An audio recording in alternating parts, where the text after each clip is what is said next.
Hello everyone, Daniel here from the Next Issue Podcast. On today's video, I'll be doing a review of Devil's Reign Part 5. This is the penultimate issue before the conclusion of this massive Marvel event. Let's take a look at the creative team. So this book is written by Zdarsky with art by Marco Checcetto, colors by Marcio Menes, and letters by Clayton Cowles. If you're not caught up in this event, I'll give you a quick overview, but you really should go read it. So Mayor Fisk has declared it illegal for mass vigilantes to be heroes in New York. This has led to heroes being arrested, heroes being persecuted. In the meanwhile, he has assembled his Thunderbolt task force to bring in the heroes, while also trying to rig the upcoming election against Luke Cage for mayor of the city, using the powers of the Purple Man.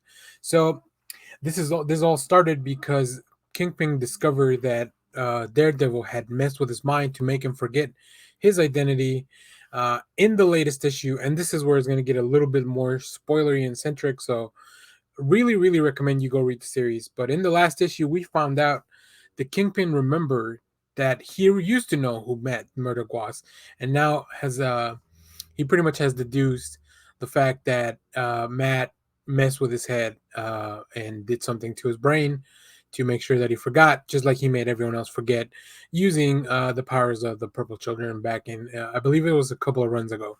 So the synopsis for this issue reads: As a smart and ruthless Wilson Fisk may be, he's chosen to enlist the aid of some of the most reprehensible, dangerous, and bloodthirsty criminals in the Marvel Universe has to offer. He's been able to keep him on a short leash out of fear for weeks. In this issue, that fear runs out. Fisk lackeys aren't scared of anything anymore, even him, and all of New York is left to pay the price. Yeah, I mean, pretty much things really start devolving for Fisk here. So this issue starts really strong. Let me start. Like, here's the opening page. Just the fact that Fisk is remembering as he, like, the way Checcetto draws Daredevil with this grin, like he's really meaning to, like he's ill meaning, like he just has a malice towards him.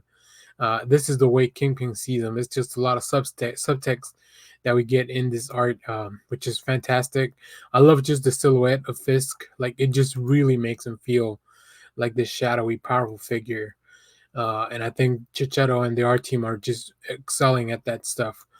Next up, we have some more art. The Purple Children, like I said, are being hunted down by the Thunderbolts, and here we have a U.S. agent showing up to pick him up. I love the angle of this shot here too, because it gives you the point of view of the child. But then we do have the superhero show up, and Jessica Jones and the champions. Who the champions had already been under a lot of scrutiny because of the Kamala's law, the whole issue with, in the whole they passed a law that in the U.S. Vigilantes could not operate if they were underage. So that kind of ruled out the champions, and a lot of them either went into retirement or had to operate outside the law. So yeah, I mean, this issue just has a lot of that stuff, and it's really cool. I just love sometimes the way Checcetto draws the fights, the figures, the detail here, and even in Miles, in his in the sole of his shoe, like, just all that stuff seems really cool. So I really like the fact that he takes so much detail. I love the fact that they brought in the champions to kind of do this, and the issue just kind of devolves from here, right? Because the whole thing is Fisk is using the Purple Man's influence to keep New York under his grasp, pretty much. But it looks like the grasp is slipping as his plans. The angrier he gets, the more sloppy Fisk's actions run. So, yeah, this is an amazing book. If you haven't read this, and if you're watching this, I recommend please go read this series so you can catch up with the finale with us.